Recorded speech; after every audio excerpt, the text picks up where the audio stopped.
Сәлем достар, бұл мен Айдана, дәрігер-гинеколог, каналыма қош келдіңіздер. Бүгінгі кезекті видеомыздың тақырыбы жүктілік кезіндегі топ 5 витамин мен микроэлементтер жайлы айтатын боламын. Егер тақырып қызықты болатын болса, міндетті түрде соңына дейін көріңіздер.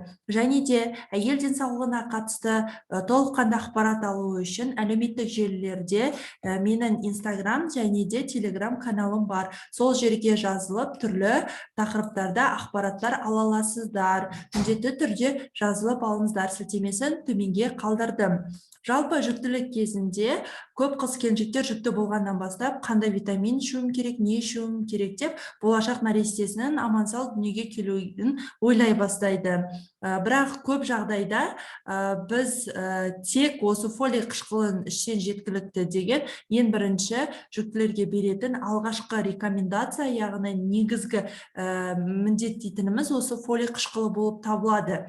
Ал қалған витаминдердің барлығын егер тамақтануы дұрыс болса, құнарлы болса, тамақтың құрамынан алуға болады, ешқандай жетіспеушілік болмаса.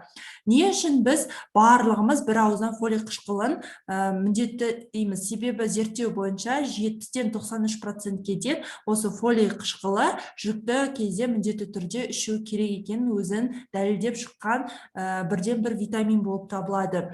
Не үшін қажет десеңіздер, осы фолий қышқылы болашақ нәрестенің, ұрықтың жүйке жүйесінің дұрыс қалыптасуы үшін қажетті витамин болып табылады. Фолий қышқылы былай айтқан кезде В9 витамині, яғни В тобының бір мүшесі болып табылады. Қалыпты жағдайда осы фолий қышқылы дегенде екі ұғым пайда болады. Ол біріншісі фолат, екіншісі фолий қышқылы. Фолат дегеніміз ол тамақ арқылы осы В9 витаминінің организмге түсіп отырады күнделікті біз тұтынатын тағамдардан. Бірақ ол керек жеріне кетеді де, қалған бөлігі организмде қор ретінде сақталмайды, сыртқа қарай шығып кетеді. Ал фолий қышқылы ол синтетикалық, яғни біз осы ішетін таблеткаларымыздың құрамында болады. Сол арқылы организм өзіне қажеттісін алып отырады. Не үшін біз жүктілікке дейін, әсіресе жүктілікті жоспарлап жүрген қыз-келіншектерге және жүктілерге береміз? Себебі организмге түскен тамақпен ол керек басқа әйел кісінің организміне кететін болса, ал фолий қышқылы синтетикалық түрі ол баланың қалыптасуына әсер етеді, яғни сол жаққа кетеді балаға қарай.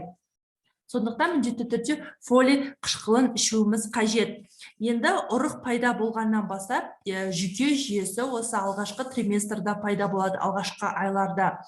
Көбінесе жүйке жүйесінде даму ауытқулары болуы мүмкін. Әсіресе омыртқаның бүйірлерінің, омыртқа дискісінің, доғаларының дұрыс қалыптаспауы нәтижесінде түрлі патологиялар пайда болуы мүмкін. Ал осы фолий қышқылын қабылдау осы патологиялардың алдын алуға, яғни профилактикасы болып табылады. Себебі кей жағдайда нәрестеде осы жұлын түтігі, яғни нерв жүйкесінің түтігінде даму ақаулары болуы мүмкін. Ол болашақта баланың дамуына, шалатылуына, немесе де шетінеп кетуіне ерте мерзімде, яғни өмір сүруге қабілетсіз болып тууы мүмкін. Және де осындай дефектілермен туған балаларда көбінесе сезімталдық болмайды, аяқ қимылдың қозғалысы болмайды, және де көбінесе осындай түзіліс түрінде пайда болуы мүмкін. Нәжісін ұстай алмай, зәрін ұстай алмай қалуы мүмкін. Яғни жүйке жүйесінде даму ауытқулары болады. Ал осы фолий қышқылын ішу міндетті түрде осы патологиялардың алдын алуға жәрдемдеседі. Енді егер ешқандай ауытқуы жоқ, қалыпты жүктілік болатын болса, осыға дейін жүйке жүйесінде ешқандай даму ақаулары болмайтын болса, тұқымында ондай болмайтын болса, тәуліктік дозасы 400 микрограммды құрайды. Жүктілікке дейін ең азы 3 ай және жүктіліктің алғашқы триместрлерінде жүкті қыз-келіншектер қолдану қажет. Неге біз 3 ай дейміз жүктілікке дейін? Себебі бала ол әйел мен ер адамның жыныс клеткаларынан пайда болады, ұрық жасушаларынан. Ал әрбір әйел ұрық жасушасы даму сатысы 3 айдан уақыт алады. Сол 3 айда ішсе, жақсы болашақта жыныс клеткасы пайда болады, ол болашақ сәбидің дұрыс қалыптасуына көмектеседі. Ал кейбір қыз келіншектерде жүктілікке дейін өткен жүктіліктерінде осындай жүйке жүйесінің даму ақауларымен туылуы мүмкін балалары, немесе жолдасы жақтан осындай тұқым қуалау аурулары болуы мүмкін, және де асқазан ішек жолдарының дұрыс қызмет атқармауы, сіңірілудің дұрыс болмауы, ішектерінде қызметінің нашар болуы, витамин жеткіліксіздік кезінде бұл дозадан әрине жоғары мөлшерде қабылдау қажет болады. Оның барлығы дәрігер кеңесінде дәрігердің бақылауымен жүреді. Себебі кез келген нәрсе ол екі жақты болады. Дұрыс мөлшерде қолданылатын болса, ол әрине емдік мақсат болады, ал одан асып кететін болса, әрине ол уытты, яғни у болуы мүмкін. Сондықтан оны қатаң дәрігердің бақылауымен жүзеге асады. Сондықтан егер осындай жағдайлар болатын болса, дәрігерге қаралып, дозасын реттеу қажет. Енді қандай түрін алу керек, қалай алу керек, қандай формада деген сұрақтар туындауы мүмкін. Осы жерде көрсеткен ең дұрысы фолиевая кислотаның, яғни фолий қышқылының таза күйінде дәріханаларда сатылады, қымбат емес, арзан бағаларда. Осыны алып, жалғыз өзін пайдалансаңыздар болады. Немесе осындай поливитаминдердің құрамында болады фолий қышқылы, соны алып 400-ден кем болмауы қажет. Себебі көп поливитаминдердің құрамында дозасы аз болады, ол организмге жеткіліксіз болуы мүмкін. Яғни ол сіздің қалтаңыздың, қаражатыңызға және де сіздің жаңағы дәрігеріңіздің кеңесіне байланысты таңдалады витаминдер. Енді келесі ол йод, яғни йод дегеніміз бұл микроэлемент. Йод барлық жүкті қыз келіншектерге жүктіліктің барлық кезеңде және емізу кезінде міндетті ішу керек элемент болып табылады. Себебі ТМД мемлекеттері, әсіресе Қазақстан, осы йод жетіспеушілігі аймағында орналасқандықтан барлығына бұл міндеттеледі. Бірақ ескерте кететін жағдай, егер қалқанша безінде өзгерістер болатын болса, қандай да бір патологиялар болатын болса, міндетті түрде эндокринологқа бару керек. Себебі кейбір қалқанша безінің аурулары кезінде мүлдем йод қолдануға болмайды. Жалпы не үшін йод қолдану керек деген сұрақ туындауы мүмкін. Йод ол баланың қалқанша безінің және жүйке жүйесінің қалыптасуына өте маңызды. Егер балаңыздағы барлық мүшесі, ағзалары, әсіресе эндокриндік жүйесі дұрыс қалыптасуын қаласаңыз, міндетті түрде йод препаратын қолдану қажет. Тәуліктік дозасы 200 микрограммды құрайды.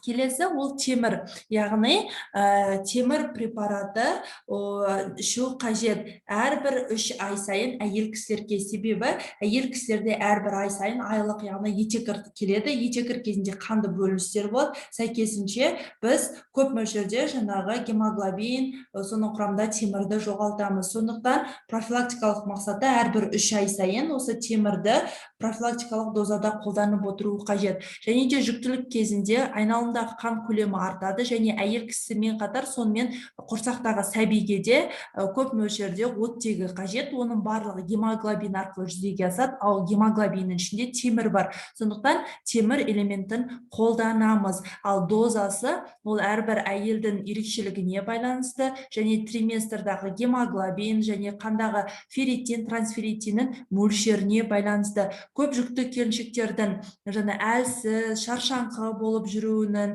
көңіл күйінің тез өзгергіштігінің барлығы, шаштарында, тырнақтарындағы өзгерістерінің барлығы осы темір жетіспеушілігінен, және де осы темір жетіспеушілікті анемия басқа түрлерінде де әйел кісінің мысалға жеріктігінің өзгеруі, түрлі топырақ жегісі келу, бор жегісі келуі де осы темір тапшылықты анемияның әсерінен болуы мүмкін. Сондықтан міндетті түрде темір препараттарын қолдану қажет. Ал дозасы дәрігер кеңесінде анықталады. Себебі арнайы анализдерден кейін тағайындау қажет.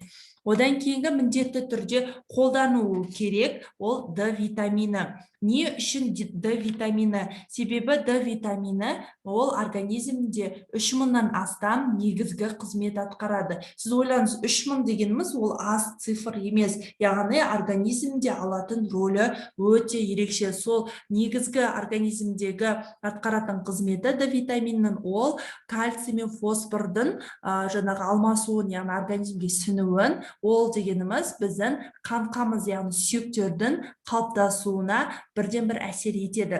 Енді болашақ сәбиде организмде барлығы қалыптасып жатыр мүшелері, әсіресе сүйектерінің дұрыс қалыптасуы үшін осы D витамині қажет. Сондықтан міндетті түрде жүктілікке дейін, жүктілік бойы және емізу кезінде міндетті түрде осы D витаминін қабылдауымыз қажет. Тәуліктік дозасы профилактикалық мақсатта 800 бен 1000 халықаралық бірлікте қолданамыз, және де егер анализ тапсырамыз, анализде жетіспеушілік пайда болатын болса, D витаминде ол қазіргі таңда көп қыз-келіншектерде кездесуде, онда осы профилактикалық мақсаттан дәрігер тағайындау бойынша көп мөлшерде қолданады. Яғни бұл мөлшер жетіспеушілік кезінде аз болып саналады. D витамині жетіспеушілігі не үшін деген сұрақ туындауы мүмкін.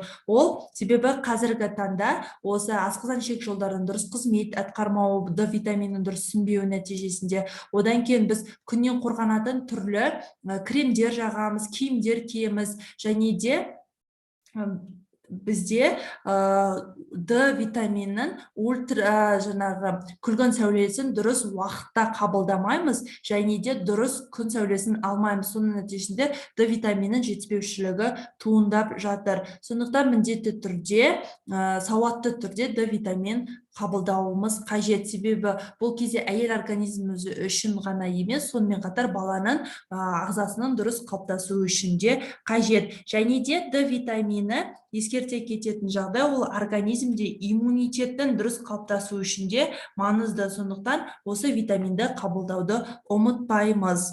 Одан кейін келесі ол қанықпаған май қышқылдары, яғни омега 3, 6 деп айтып жатамыз. Бұның барлығы болашақ сәбидің қан тамыр жүйесі, әсіресе жүректің дұрыс қызметі, яғни дұрыс қалыптасуы үшін өте қажет. Және де адамның ағзасы ол клеткадан тұрады, ал клетканың сыртқы қабаттарының барлығы осы қанықпаған май қышқылдарынан, фосфолипидтерден қалыптасқан. Олардың дұрыс қалыптасу, яғни барлық үй негізі ол неден? Кірпішінен, фундаментінен дейміз.